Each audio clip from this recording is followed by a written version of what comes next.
Hello student. Hope आप सबका summer vacation अच्छा चल रहा होगा। मैंने सोचा कि इस समर वेकेशन में तुम सबका 10th क्लास का जो बायोलॉजी का पोर्शन है वो कंप्लीट किया जाए। तो इस समर में इस बायोलॉजी सीरीज में आप सब बने रहना, ठीक है। हम डे बाय डे कुछ कुछ करके ये बायोलॉजी कंप्लीट कर देंगे ताकि जो बाकी टाइम में जब स्कूल रीओपनिंग होगा तो ये बहुत तुम्हारे लिए बहुत इजी हो जाएगा, ठीक है। तो बायोलॉजी का जो साइंस का बुक है उनमें से फिजिक्स केमिस्ट्री बायोलॉजी 3 पोर्शन है, ठीक है। तो बायोलॉजी का सबसे पहला चैप्टर है लाइफ प्रोसेसेस। तो लाइफ प्रोसेसेस क्या होता है, इससे पहले हम जानते हैं लाइफ क्या है। लाइफ क्या है, हम छोटे बच्चे से पढ़ रहे आ रहे हैं, ठीक है। जब हम क्लास 2 3 में से पढ़ते आ रहे हैं, व्हाट इज लाइफ। लाइफ क्या होता है, कुछ बोलोगे जो मूवमेंट कर रहा है, ठीक है, कुछ सांस ले रहा है जो, ऐसे ही बहुत डेफिनेशन आएगा लाइफ के बारे में, ठीक है। तो हम जो लिविंग ऑर्गेनिज्म को कैसे कंसिडर करते हैं, जो कुछ मूवमेंट कर रहे हैं, कुछ छोटे से बड़े हो रहे हैं, ठीक है, कुछ ब्रीदिंग कर रहे हैं, हाँ कि नहीं, और रेस्पॉन्स टू सराउंडिंग, जो हमारे सराउंडिंग का रेस्पॉन्स भी दे रहे हैं। तो इन लोगों को हम सारे लिविंग ऑर्गेनिज्म कंसिडर करते हैं, ठीक है। तो देखो ये फिर एग्जाम्पल तुम्हारे बुक में है, जो डॉग रनिंग कर रहा है उसको भी हम लिविंग बोलते हैं, ठीक है। एक ह्यूमन जो बात कर रहा है उसको भी हम लिविंग बोल रहे हैं। But in case of sleeping they are not doing any outer movement. जब एक सोया हुआ है तो उस टाइम में उसका आउटर मूवमेंट इतना नहीं कर रहा है, पर उसको भी हम लिविंग कहेंगे, डेड नहीं कहेंगे, ठीक है। तो ये मूवमेंट जो मूवमेंट हो रहा है, इस movement is only sign of life. क्या जो मूवमेंट है ये लाइफ का ओनली साइन है, ये क्या सही होगा? नहीं, मूवमेंट करना सिर्फ लाइफ नहीं होता। Plant do not show visible movement. Plant visible movement show नहीं करते, एक जगह में पड़े होते हैं, ठीक है। But still they are alive because they show growth, they show breathing, they show response to surrounding, ठीक है। तो उन लोगों का जो आउटर मूवमेंट नहीं होता, विजिबल मूवमेंट प्लांट का नहीं होता, उनमें इनविजिबल मूवमेंट, वो यहीं पर इंपॉर्टेंट कॉन्सेप्ट है। देखो, some movement can not be seen with naked eye. Naked eye मतलब खाली आंख में हम जो लाइफ जो ऑर्गेनिजम्स होते हैं उन लोगों का मूवमेंट हम देख नहीं पाते हैं। वो बहुत माइक्रोस्कोपिक, बहुत छोटा मूवमेंट होता है हमारे बॉडी के अंदर, बहुत छोटे छोटे मूवमेंट होते हैं जो हम खाली आंख में, नेकेड आई में हम देख नहीं पाते हैं, ठीक है। उस टाइप ऑफ मूवमेंट को हम बोलते हैं मॉलिक्यूलर मूवमेंट, ठीक है। फिर से देखो, जो मूवमेंट हम तो चल रहे हैं, बोल रहे हैं, बात कर रहे हैं, हाथ हिला रहे हैं, ठीक है, तो ये सब विजिबल मूवमेंट है। और हमारे बॉडी के अंदर भी बहुत सारे ऐसे मूवमेंट है जो हम देख नहीं पाते हैं, बहुत छोटे छोटे माइक्रोस्कोपिक, उसको हम बोल रहे हैं मॉलिक्यूलर मूवमेंट, ठीक है। तो ये मॉलिक्यूलर मूवमेंट क्या है, इसके बारे में हम डिटेल्स में देखते हैं। तो व्हाई मॉलिक्यूलर मूवमेंट नेसेसरी। तो ये मॉलिक्यूलर मूवमेंट हमारे बॉडी में छोटे छोटे मूवमेंट क्यों हो रहा है, इसका नेसेसरी क्या है। All organisms show continuous molecular movement inside the body. यहीं पर ये जानने वाली बात है कि सारे ऑर्गेनिजम्स जब तक लाइफ है उन लोगों के बॉडी के अंदर कॉन्टिन्यूअस मॉलिक्यूलर मूवमेंट हो रहा है। हमारे जो आउटर मूवमेंट तो कभी कभार जो हमारे इच्छा से हो रहा है, पर मॉलिक्यूलर मूवमेंट, ठीक है, वो कंटिन्यूअस चल रहा है। जब from birth to till death ये कंटिन्यूअस चल रहा है। All organisms has organized structure. इसको अच्छे से समझ लेते हैं। ऑर्गेनाइज स्ट्रक्चर, हमारे बॉडी में हम 9th क्लास में पढ़े हैं, बहुत सारे सेल्स होते हैं, हाँ कि नहीं, बहुत सारे सेल्स। तो पहले सबसे पहले हो गया सेल। अगर बहुत सारे सेल्स एक ही फंक्शन, सिमिलर स्ट्रक्चर और सिमिलर फंक्शन परफॉर्म करने लगे तो उसको हम बोल रहे हैं टिश्यू, ठीक है। अगर कुछ टिश्यू मिलके, डिफरेंट टाइप ऑफ टिश्यू मिलके एक सिमिलर परफॉर्मिंग बॉडी फॉर्मेशन करें उसको हम बोल रहे हैं organ, like lungs, like heart, ठीक है। ये हो गया ऑर्गन।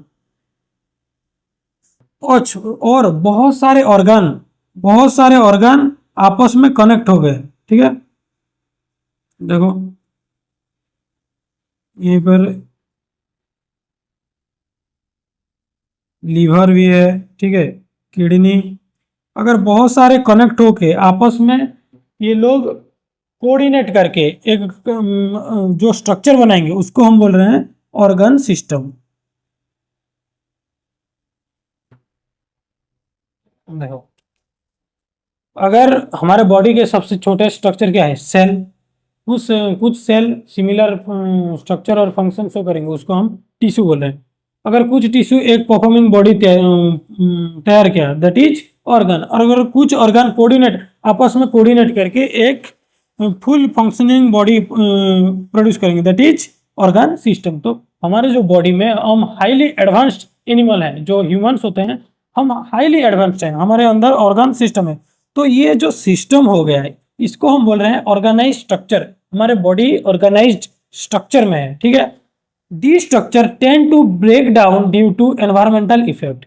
मतलब ये जो स्ट्रक्चर है, कुछ कुछ टाइम में एनवायरमेंटल इफेक्ट, कुछ एक्सटर्नल इफेक्ट की वजह से ये ब्रेक डाउन भी कर सकता है, कुछ अच्छे से परफॉर्म भी नहीं कर सकता है, मतलब कुछ प्रॉब्लम भी हो सकता है, ठीक है। तो इसको मेंटेन करना बहुत जरूरी है। ये देखो, हमारे ऑर्गन से ये हमेशा काम करना, ये तो सही बात नहीं है। मतलब देखो, जो भी इंजन होता है वो भी अच्छे से हमेशा काम नहीं करता है, बीच बीच में रिपेयर करना पड़ता है। इसलिए हमारे बॉडी, उसी तरह हमारे बॉडी का भी जो ऑर्गन्स हैं, उसको भी रिपेयर करना बहुत जरूरी होता है, ठीक है। So organ must be repair damage part. मतलब organism must be repair damage part, मतलब जो डैमेज हो गया है उसको रिपेयर। अगर हमारे अंदर कुछ कट हो गया, कुछ वुंड हो गया, कुछ दिन बाद वो रिपेयर हो जाते हैं, तो वो जरूरी है। मेंटेनेंस बॉडी स्ट्रक्चर का जो मेंटेनेंस करना है, ये भी बहुत जरूरी है, ठीक है। इसलिए रिपेयर और बॉडी स्ट्रक्चर मेंटेन करने के लिए हमारे बॉडी के अंदर मॉलिक्यूलर मूवमेंट का बहुत नेसेसरी है। अगर कुछ मूवमेंट नहीं होगा तो तुम्हारे वुंड, एक घाव है, तो वो कभी नहीं भरेगा। मूवमेंट होने के बाद जो आसपास का जो अच्छे सेल्स आके वहीं पे कंप्लीट फिलअप कर लेंगे, ठीक है। तो उसी तरह मॉलिक्यूलर मूवमेंट बहुत इंपॉर्टेंट है। तो देखते हैं और एक कंफ्यूजन।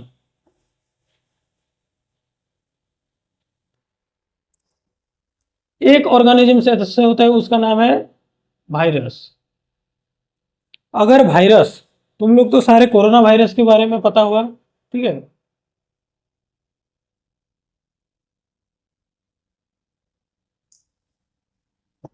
तो अगर वायरस किसी के बॉडी के बाहर है तो वो नॉन लिविंग होता है, वो इनएक्टिव, वो एक्टिव नहीं होता है, वो पूरा नॉन लिविंग हो जाता है। पर अगर वायरस किसी को अटैक किया, वायरस किसी को अटैक किया, ठीक है, तो उसके बॉडी के अंदर ये virus living organisms like property show करता है, ये एक्टिव हो जाता है। तो इसलिए बहुत सारे साइंटिस्ट कंफ्यूज हैं कि ये वायरस लिविंग बीइंग है या नॉन लिविंग बीइंग है, क्योंकि ये जो किसी को अटैक कर रहा है उसको हम बोलते हैं, वायरस जिसको अटैक करता है उसको बोलते हैं होस्ट। होस्ट के अंदर ये एक्टिव हो रहा है, बट जो खुले घूम रहा है वो इनएक्टिव होता है। इसलिए वायरस को क्या बोलते हैं साइंस के लैंग्वेज में, connecting link between living and non living. ये लिविंग और नॉन लिविंग के बीच कनेक्टिंग लिंक। अब देखते हैं what is life processes. It is the processes that together perform the maintenance function, that is called life processes. मतलब क्या है, जो बहुत लाइफ प्रोसेसेस, मतलब एक प्रोसेस नहीं है, बहुत सारे प्रोसेस जो सारे मिल के जो हमारे बॉडी का रिपेयर एंड मेंटेनेंस फंक्शन को परफॉर्म कर रहे हैं, ठीक है, उसको हम बोल रहे हैं लाइफ प्रोसेसेस। तो एक एक करके जितने भी लाइफ प्रोसेसेस हैं वो क्यों है और कैसे हमें चाहिए, क्यों हो रहा है, वो डिटेल्स में एक एक करके हम अभी समराइज करेंगे, ठीक है। This life process continue even sleeping, resting and still sitting quietly. अगर हम खाली खाली बैठे हैं, सोए हैं, या जो रेस्ट भी कर रहे हैं, तो उस टाइम ये लाइफ प्रोसेसेस हमारे बॉडी के अंदर चल रहा होता है। ठीक है। Maintenance and repair need energy. देखो, सबसे पहले जो मेंटेनेंस और रिपेयर हो रहा है उसके लिए क्या चाहिए? सबसे important thing that is energy. Energy कहाँ से मिलता है? फूड से। फूड, तो जो फूड में जो इंपॉर्टेंट कंपाउंड होता है that is carbon based compound. ठीक है। जितने भी ऑर्गेनिक कंपाउंड होता है, जितने भी फूड कंपाउंड जो इंपॉर्टेंट होता है that is carbon based compound. ठीक है। तो सबसे पहले हमें फूड चाहिए, तो फूड को इंटेक करने के लिए जो प्रोसेस होता है that is nutrition. Nutrition is the process of taking food and converting into usable form. मतलब हमें फूड को हम इंटेक करेंगे और इंटेक करने के बाद उसको यूजेबल फॉर्म में, जो यूज्ड होगा उसी फॉर्म में, जो यूजेबल फॉर्म जो एनर्जी देगा उसी फॉर्म में कन्वर्ट करने को न्यूट्रिशन बोलते हैं। ठीक है। तो उसका फंक्शन क्या है? न्यूट्रिशन को प्रोवाइड एनर्जी प्रोवाइड कर रहा है, हेल्प इन ग्रोथ, मतलब जो छोटे से बड़े हो रहे हैं उस ग्रोथ में भी हेल्प कर रहा है, और रिपेयर टिश्यू को जो लॉस्ट हो गया उसको रिपेयर भी कर सकता है। ठीक है। ये है न्यूट्रिशन। न्यूट्रिशन के बाद नेक्स्ट देखते हैं रेस्पिरेशन। न्यूट्रिशन में फूड आ गया, अगर अब वही फूड को कैसे हम यूटिलाइज करेंगे, वही है respiration. The process of obtaining oxygen and release energy. Obtaining oxygen and release energy. Food तो आ गए, तो फूड से हमें ऑक्सीजन और एनर्जी कैसे मिलेगा, वो रेस्पिरेशन में हमें समझने को मिलेगा। ठीक है। तो फास्ट क्या करते हैं? हम ऑक्सीजन इनटेक करते हैं, oxygen taken, then food breakdown through chemical reaction. जो ऑक्सीजन आने के बाद हम जो ऑक्सीजन इनटेक करते हैं, ऑक्सीजन इनटेक करते हैं और फूड इनटेक करते हैं, तो क्या करता है ऑक्सीजन जो फूड को केमिकल रिएक्शन में इन्वॉल्व करता है, उसको हम क्या बोलते हैं? Oxidation reduction reaction. ये तुम लोग केमिस्ट्री में भी पढ़ोगे। ठीक है। तो उसी केमिकल रिएक्शन के मदद से जो फूड ब्रेकडाउन होके एनर्जी रिलीज करता है। ठीक है। तो एनर्जी रिलीज कैसे होता है समझ में आया? ठीक है। तो न्यूट्रिशन एंड रेस्पिरेशन हो गया। तो नेक्स्ट देखते हैं बाकी सारे प्रोसेस कैसे अरेंज हुआ। हम 9th क्लास में पढ़े हैं ऑर्गेनिजम्स 2 टाइप्स के होते हैं, एक यूनिसेल्युलर और एक मल्टीसेल्युलर। यूनिसेल्युलर में जिस ऑर्गेनिजम्स के पास एक ही सेल है दैट इज यूनिसेल्युलर। जिस ऑर्गेनिजम्स के पास बहुत सारे सेल्स हैं दैट इज मल्टीसेल्युलर्स। तो ये यूनिसेल्युलर ऑर्गेनिज्म जिसके पास एक ही सेल है, तो एक ही सेल में सारे बॉडी का परफॉर्म, सारे न्यूट्रिशन, डाइजेशन, जो रेस्पिरेशन और ट्रांसपोर्टेशन, सारे काम हो सकता है। ठीक है। ये क्योंकि इसका एक ही सेल, एनवायरमेंट, चारों तरफ एनवायरमेंट है, तो एनवायरमेंट के कांटेक्ट में एक ही सेल है, तो एक ही सेल में सब कुछ इजीली हो पाएगा। ठीक है। तो इसके लिए डिफ्यूजन, एक इस यूनिसेल्युलर के अंदर एक डिफ्यूजन प्रोसेस होते हैं जो डायरेक्टली क्या होता है? डायरेक्टली फूड इंटेक होता है, ऑक्सीजन इंटेक होता है। ठीक है। ट्रांसपोर्ट होता है, जो हम 9th क्लास में भी पढ़े हैं, डिफ्यूजन। ठीक है। तो food intake, gas exchange and water removal, ये सारे प्रोसेस एक ही सेल में होगा। पर सोचो हमारे बॉडी में बहुत सारे सेल्स हैं, सारे सेल्स क्या सराउंडिंग के पास हैं? हमारे जो बॉडी के स्टोमक के अंदर है, हमारे हार्ट के अंदर जो सेल है, जो आउटर सरफेस में है क्या? नहीं। आउटर सरफेस में हमारे स्किन है, हमारे फेस है, ये सारे आउटर सरफेस में है। तो हमारे सारे सेल एनवायरमेंट के कांटेक्ट में नहीं है, इसलिए हमारा बॉडी भी बहुत कॉम्प्लेक्स है। हम नॉर्मल लोग नहीं हैं, हम एक सेल वाले लोग नहीं हैं। हमारे बॉडी में बहुत सारे प्रोसेस चल रहे हैं, बहुत सारे ऑर्गन है, ऑर्गन सिस्टम है। ठीक है। तो इसलिए हमें स्पेशलाइज्ड टिश्यू और ऑर्गन डेवलप होना पड़ा। हमारे ह्यूमंस के अंदर और एडवांस एनिमल के अंदर बहुत सारे ऑर्गन्स होना पड़ा, क्योंकि एक ही सेल नहीं है, एक सेल एनवायरनमेंट के एक्सपोज में नहीं होता है। हमारे अंदर बहुत सारे सेल्स हैं और हम कॉम्प्लेक्स ऑर्गेनिजम्स हैं। तो जो ट्रांसपोर्टेशन, जो एक जगह से दूसरी जगह को ऑक्सीजन या फूड कैसे ट्रांसपोर्ट करेगा, हम नेक्स्ट देखते हैं। नेक्स्ट है ट्रांसपोर्टेशन सिस्टम। जो फूड इंटेक कर रहे हैं वो एक जगह पे एंटर हो रहा है, जो हम ऑक्सीजन भी इंटेक कर रहे हैं वो भी एक ही जगह पे इंटेक हो रहा है। ठीक है। पर ये फूड और ऑक्सीजन को हमारे बॉडी के सारे सेल्स में जाना चाहिए। जो मेंटेनेंस एंड ग्रोथ सारे वर्क करने के लिए सारे सेल्स में जो फूड और ऑक्सीजन को जाना चाहिए, इसलिए एक सिस्टम चाहिए था, that is transportation system. So a transport system needed for transport food oxygen and waste material. देखो, फूड और ऑक्सीजन हमारे सेल्स को चाहिए, हमारे जो सेल्स हैं, सेल्स को फूड और ऑक्सीजन चाहिए, और सेल्स वेस्ट मटेरियल रिलीज करता है, ठीक है, फूड और ऑक्सीजन लेने के बाद, तो उसको भी रिमूवल करना चाहिए। तो ये ट्रांसपोर्टेशन होना चाहिए, तो इसलिए एक ट्रांसपोर्टेशन सिस्टम जरूरी था, ठीक है। उसका एग्जाम्पल देखो, ब्लड सर्कुलेशन इन ह्यूमन। हमारे ह्यूमंस में ब्लड का सर्कुलेशन हो रहा है, तो ब्लड में जो ब्लड वेसल्स में जो वेन और आर्टरी होता है, वहीं पे ऑक्सीजन और न्यूट्रिएंट्स जो फूड सारे ट्रांसपोर्ट होते हैं, ठीक है, और वेस्ट मटेरियल भी ट्रांसपोर्ट हो रहा है, कहाँ पे, ब्लड पे, ठीक है। नेक्स्ट है, लास्ट है एक्सक्रीशन। एक्सक्रीशन मतलब जो removal of waste, removal of harmful waste product from the body is called excretion.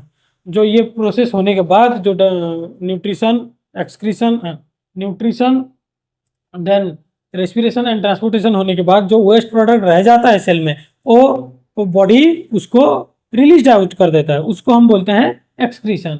Waste product that is useless and in most of the cases it is toxic, so it must be removed from the body, ठीक है। तो ये था हमारे 4 different processes, जो कि इस chapter में हम डिटेल्स में इसको हम देखने वाले हैं, ठीक है। तो आज का क्लास का समराइज हम देख लेते हैं। तो देखो, फर्स्ट जो लिविंग ऑर्गेनिजम्स थे, उन लोगों को क्या चाहिए था, उनका ग्रोथ और मेंटेनेंस एंड रिपेयर, उसका डैमेज टिश्यू का रिपेयर करना चाहिए था, ठीक है।